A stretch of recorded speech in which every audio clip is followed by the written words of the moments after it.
Hey guys, welcome back to the Boys and Girls Club of El Paso. Today we will be creating nature art. Some of the materials that you will need for today are scissors and anything you can find outside. In my case, I only found flowers and I cut up the parts so I can be able to use them later.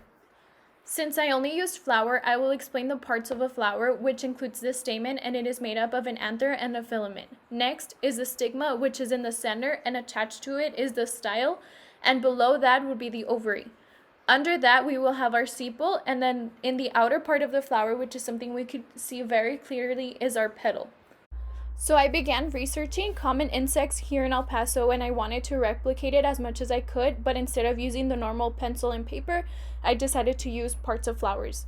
I chose the Rosetta Skimmer, and this is how it turned out. To make it, I used the stem of a flower, 2 leaves, petals, which are the white ones, on its wings, and the ovary as a head. And finally, to create the antennas, I used the 2 stamens.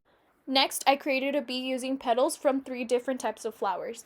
The white lines are petals that I used. Since I didn't have any black, I had to stick with just the white ones. The eyes were made out of ovaries, and the legs, I cut out leaves and used them as that. And going to the antennas, again, I used the stamens. Lastly, I created a centipede, which was probably the one that took me the longest. So this is how it looks, and then this is my replication of it. So I actually used 8 ovaries from the flowers, and then the small petals were used as legs, and then again I used the stamens as the antennas. Make sure if you guys make your masterpieces to put them on our Facebook page, and thank you. See you on the next one.